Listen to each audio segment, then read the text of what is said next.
Hi guys, this is Abhishek back again with another interesting tutorial. और आज के video पर हम देखेंगे कैसे हम 5 वोल्ट वोल्टेज रेगुलेटर बनाएंगे, जहां पर हम 7 to 15 वोल्ट तक का इनपुट देंगे और उसको हम 5 वोल्ट पर कन्वर्ट करके देखेंगे। और ये सब कुछ हम करेंगे एक पीसीबी डिजाइनिंग सॉफ्टवेयर का यूज करके। और वहां पर हम देखेंगे कि किस तरीके से हम सर्किट डायग्राम यूज करेंगे, कैसे हम सर्किट डायग्राम बनाएंगे और कैसे हम उस सर्किट डायग्राम को पीसीबी पर कन्वर्ट करेंगे। और इसी के साथ साथ ये भी देखेंगे कैसे हम उसकी गर्बर फाइल को कन्वर्ट करेंगे और उस गर्बर फाइल को मैन्युफैक्चरर तक भेज करके कैसे हम उसकी पीसीबी को कलेक्ट कर सकते हैं। इन सारी चीज़ों के बारे में बहुत ही डीपली हम इस ट्यूटोरियल पर बात करने वाले हैं। तो सबसे पहले हम EasyEDA सॉफ्टवेयर को ओपन करेंगे। EasyEDA एक पीसीबी डिजाइनिंग सॉफ्टवेयर है जिसका यूज करके हम इस पीसीबी को डिजाइन करना सीखेंगे। तो जब भी आप EasyEDA सॉफ्टवेयर को ओपन करेंगे तो ये एक विंडो के लिए भी अवेलेबल है, लाइनक्स के लिए अवेलेबल है, किसी भी ऑपरेटिंग सिस्टम के लिए आप इस सॉफ्टवेयर को यूज कर सकते हैं। इसी के साथ साथ अगर आप इस सॉफ्टवेयर को डाउनलोड नहीं करना चाहते तो इसका वेब वर्जन भी अवेलेबल है, आप वहाँ पर भी इसको बना सकते हैं। और इसी के साथ साथ जैसे ही हमने EasyEDA सॉफ्टवेयर को ओपन किया तो यहाँ पर हमारा डैशबोर्ड ओपन हो चुका है। मैंने ऑलरेडी इसको बनाया हुआ है, बट मैं स्टेप बाय स्टेप सारी चीज़ों आपको बताऊंगा कैसे आपको सारी चीज़ें करनी है। आफ्टर दैट आपको फाइल पर जाना है, न्यू पर जाना है, प्रोजेक्ट को क्रिएट कर लेना है। तो जब भी आप प्रोजेक्ट को क्रिएट करेंगे तो कुछ इस तरह से आपकी शीट ओपन होगी, बट वो शीट इम्पटी होगी, ये सर्किट डायग्राम नहीं बना होगा। ये सर्किट डायग्राम मैंने आपको एक्सप्लेन करने के लिए बना रखा है ताकि इस वीडियो पर ज़्यादा टाइम ना लगे। तो आफ्टर दैट जब भी हमने इसको ओपन कर लिया तो ये कंपोनेंट कैसे सिलेक्ट करने हैं। कंपोनेंट सिलेक्ट करने के लिए यहाँ पर बहुत सारे ऑप्शन है। आपको यहाँ पर वायरिंग टूल देखेगा, वायरिंग टूल पर ग्राउंड वायर कनेक्ट करने के लिए VCC 5 वोल्ट ग्राउंड पिन है यहाँ पर। इसी के साथ साथ नेट लेबल्स हो गया और भी बहुत सारे नेट फ्लैग ग्राउंड हो गए। तो इस तरीके से यहाँ पर सारे कंपोनेंट्स हैं, आप इनको 1 by 1 एक्सप्लोर कर सकते हैं। इसके बाद यहाँ पर साइड पर कॉमन लाइब्रेरी का ऑप्शन होता है, ग्राउंड VCC रजिस्टर कैपेसिटर। इसी के साथ साथ ये पैड्स हो गए, हमारे हेडर पिन्स हो गए, female header pin, male header pin, ये सारी चीज़ें आपको यहाँ पर LED बटन्स डिस्प्ले सब कुछ यहाँ पर मिल जाएगा। इसी के साथ साथ लाइब्रेरी, जो भी कंपोनेंट आपको कॉमन लाइब्रेरी के अंदर नहीं मिल रहे हैं वो सारे कंपोनेंट आपको मिलेंगे लाइब्रेरी के अंदर। तो आप लाइब्रेरी पर आएंगे, कुछ इस तरीके से आपका डैशबोर्ड ओपन होगा। यहाँ पर आप जिस भी कंपोनेंट को डालेंगे, सपोज हमको 0.22 माइक्रोफैरड का कैपेसिटर चाहिए था तो हमने इसको यहाँ पर डाला। इसी के साथ साथ यहाँ पर ये कंपोनेंट सिलेक्ट आ गए। बहुत सारे कंपोनेंट है, इनमें आपको कौन सा कंपोनेंट है उसको आपको यहाँ पर सर्च करके देखना पड़ेगा। यहाँ पर बहुत सारे ऑप्शन है, LCSC JLC PCB assembled system user contributed. तो आप LCSC और JLC PCB असेंबल्ड का जो भी कंपोनेंट यूज करेंगे वो ऑफिशियल कंपोनेंट है, बट आपको अपना पार्ट नंबर चूज करना है कि आप एग्जैक्ट कंपोनेंट को चूज करें और ऐसा कंपोनेंट चूज करें जिसका आपको यहाँ पर फुटप्रिंट मिल जाए। इसके साथ साथ कुछ कंपोनेंट्स के साथ में अगर हम देखते हैं तो यहाँ पर उसका व्यू भी आ जाता है, 3D व्यू भी आता है। तो आप उस तरह के कंपोनेंट यहाँ पर चूज कर सकते हैं। तो मैंने FMD कंपोनेंट यूज किया हुआ है, आप अकॉर्डिंगली कंपोनेंट यूज कर सकते हैं। तो इसके बाद आप यहाँ से कंपोनेंट्स को सिलेक्ट कर सकते हैं। सिलेक्ट करने के बाद जो भी कंपोनेंट आपका है उस पर क्लिक किया, प्लेस पर क्लिक कर दिया तो वो कंपोनेंट आपका यहाँ पर आ जाएगा। आप उसको एंटर करके यहाँ पर रख सकते हैं। इसके बाद राइट क्लिक करके उस चीज़ से लीव हो सकते हैं, बट मैंने ऑलरेडी कर रखा है तो मैं इसको डिलीट कर देता हूँ। तो इस तरीके से आपको कंपोनेंट सिलेक्ट करने हैं। अब आपको कंपोनेंट कौन कौन से चाहिए, सबसे पहले तो हमने यहाँ पर स्क्रू कनेक्टर जो हेडर पिन होते हैं उनको हमने यहाँ पर लिया हुआ है इनपुट के लिए एंड आउटपुट के लिए। और ये हमने 2 कैपेसिटर लिए हुए हैं, 0.22 माइक्रोफैरड का एक कैपेसिटर हमारा है। इसी के साथ साथ ये कैपेसिटर हमारा 10 माइक्रोफैरड का है। इसको मैं थोड़ा सा यहाँ पर जूम कर देता हूँ सो दैट आपको इजीली समझ में आए। तो इस तरीके से हमने यहाँ पर 0.22 माइक्रोफैरड का कैपेसिटर लिया। सबसे पहले हम समझते हैं कि कैपेसिटर का रोल क्या होता है और कैपेसिटर को हम क्यों यूज करते हैं।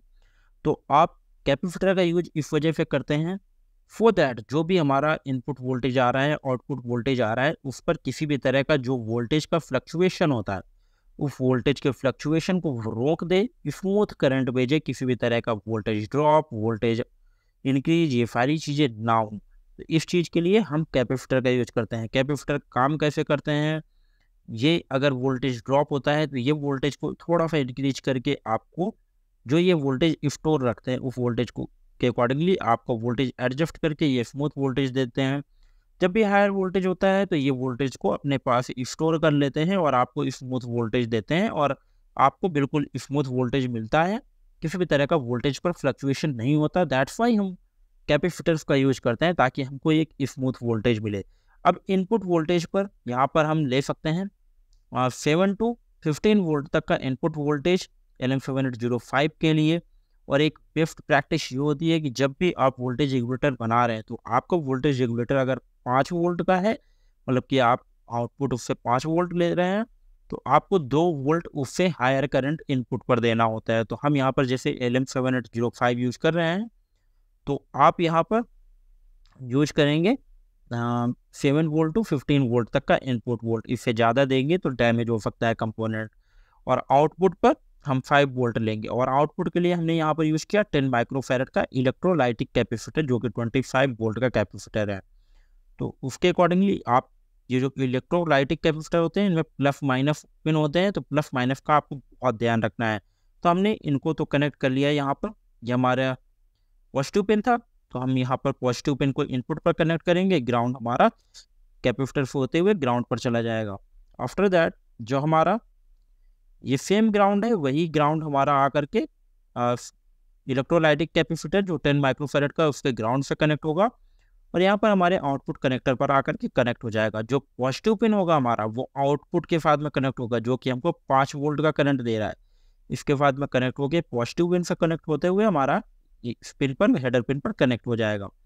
इसके बाद ये हमारा सर्किट डायग्राम कंप्लीट हो चुका है, और सर्किट डायग्राम के बाद हम इसको कन्वर्ट कर सकते हैं पीसीबी पर। पीसीबी पर कन्वर्ट करने के लिए आप डिजाइन पर जाएंगे, कन्वर्ट सिस्टमैटिक टू पीसीबी पर क्लिक करेंगे, और इससे पहले आपको फाइल को सेव करना होगा। फाइल को आप जब भी सेव करेंगे, सेव करने के बाद design convert systematic to PCB, और इसके बाद यहाँ पर आपको पीसीबी का लेआउट चूज करना होगा, साइज चूज करना होगा। अब यहाँ पर P1 ये हमारा इनपुट का था, तो हमने इसको यहाँ पर कनेक्ट कर दिया। इनको सिलेक्ट करके आप इंटर बटन पर क्लिक करेंगे तो ये रोटेट हो जाएंगे। और ये हमारा आउटपुट के लिए था, ये हमारा था वोल्टेज रेगुलेटर, तो हम इसको भी इसी तरीके से यहाँ पर बीच में एडजस्ट कर देते हैं। और इसी के साथ साथ ये हमारा आउटपुट के लिए था, तो हम इसको यहाँ पर रख देते हैं साइड पर। और इसी के साथ साथ ये हमारा एसएमडी कंपोनेंट मैंने चूज किया हुआ था, तो ये मैंने यहाँ पर रख दिया। अब सबसे अच्छी बात यहाँ पर है कि EGADA पर आपको मैनुअली कोई भी वायर एक दूसरे से अटैच नहीं करनी होती है, मतलब कि आपको सर्किट डायग्राम पर तो अटैच करनी है।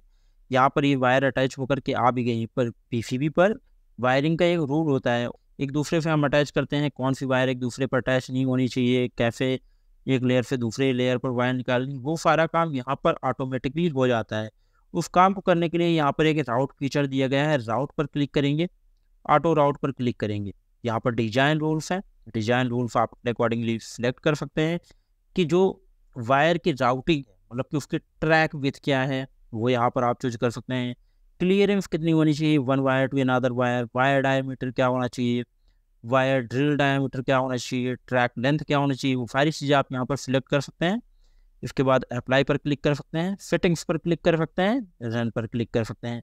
अब ये सारी डिटेल्स जो आपको चूज करनी होती हैं वो मैन्युफैक्चरर कंपनी के अकॉर्डिंगली होती हैं। वो सारी चीज़ें मैन्युफैक्चरर कंपनी के बारे में आप पढ़ेंगे तो वो डिटेल्स अपनी प्रोवाइड करती हैं, तो आप उसके अकॉर्डिंगली यहाँ पर सिलेक्ट कर सकते हैं। और ऑटो राउट पर क्लिक करेंगे तो आपकी राउटिंग यहाँ पर डन हो जाएगी। आप यहाँ पर अगर इसके साइज को कस्टमाइज करना चाहते हैं तो यहाँ पर भी सिलेक्ट कर सकते हैं, अदरवाइज यहाँ से आप इसके साइज को पीसीबी के कम ज़्यादा कर सकते हैं अपने कंपोनेंट को सिलेक्ट करने के बाद। तो इस तरीके से आप अपनी पीसीबी बना सकते हैं। और इसको अगर आपको अब 3D व्यू पर देखना है तो इसको आप 3D व्यू पर भी देख सकते हैं।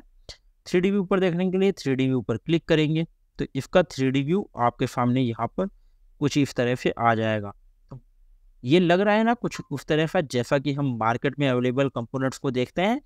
इसी तरीके से हम अपना खुद का वोल्टेज रेगुलेटर बना सकते हैं। और इसी के साथ साथ अगर इसको आपको 2D व्यू देखना है तो आप इसका 2D व्यू भी देख सकते हैं। तो आप इसमें 2D व्यू पर क्लिक करेंगे तो इसका 2D व्यू भी आ जाएगा कुछ इस तरह का। और 3D व्यू पर देखना है तो 3D व्यू भी हमारा इस तरह से आ चुका है। तो इस तरीके से आप अपना खुद का 5 वोल्ट का वोल्टेज रेगुलेटर बना सकते हैं। और हाँ, एक इम्पॉर्टेंट बात कि जब भी आप इस फाइल को किसी को ट्रांसफ़र करना चाह रहे हैं मैन्युफैक्चरिंग के लिए, तो आपको क्या ज़रूरी है, generate PCB fabrication file Gerber file पर आएंगे, इसको सेव कर लेंगे। सबसे पहले इस फाइल को सेव करने के बाद फाइल पर जनरेट पीसीबी फैब्रिकेशन फाइल, तो मैंने इसको सेव नहीं किया, सेव पर जाकर के सेव करेंगे तो हमारी फाइल ये सेव हो चुकी है। आफ्टर दैट हम फाइल पर आएंगे, जनरेट पीसीबी फैब्रिकेशन फाइल या चेक डीआरसी रूल्स। चेक करने के बाद आपके पीसीबी की फाइल यहाँ पर इस तरीके से दिख रही है, इसका व्यू, और आप इसकी जनरेट गर्बर फाइल को यहाँ पर डाउनलोड कर सकते हैं। अब जेएलसी पीसीबी अपनी खुद की पीसीबी मैन्युफैक्चरर कंपनी है और ये यहाँ पर डायरेक्ट पीसीबी ऑर्डर करने का प्लेटफॉर्म प्रोवाइड करती है। तो अगर आपको यहीं से सूटेबल हो तो आप यहीं से डाउनलोड कर सकते हैं और ऑर्डर कर सकते हैं। बट बहुत सी मैन्युफैक्चरर कंपनियां हैं, आप अपने अकॉर्डिंगली चूज कर सकते हैं कि कौन सी मैन्युफैक्चरर कंपनी कम कॉस्ट पर आपके लिए पीसीबी बना करके दे रही है। तो इस तरीके से हम पीसीबी बनाना सीख चुके हैं कि किस तरीके से हम वोल्टेज रेगुलेटर की पीसीबी बनाएंगे। और इसी के साथ साथ हमने बहुत ही बारीकी से बात की कि किस तरीके से हम कंपोनेंट्स को सिलेक्ट करेंगे, कैसे हम एक दूसरे से वायर को अटैच करेंगे, कितना वोल्टेज रिक्वायर्ड होता है, कैसे हम कैपेसिटर का यूज़ करते हैं और कैपेसिटर क्यों यूज होते हैं। तो इन सारी चीज़ों के बारे में हमने बात कर ली। तो अगर आपको इसी तरीके के ट्यूटोरियल्स अच्छे लगते हैं तो हमारे चैनल माइटेक लर्नर को सब्सक्राइब करें, बेल आइकन को प्रेस करें ताकि आने वाली कोई भी अपडेट आपसे मिस ना हो। मिलते हैं किसी नेक्स्ट ट्यूटोरियल पर। Till then keep learning and keep exploring.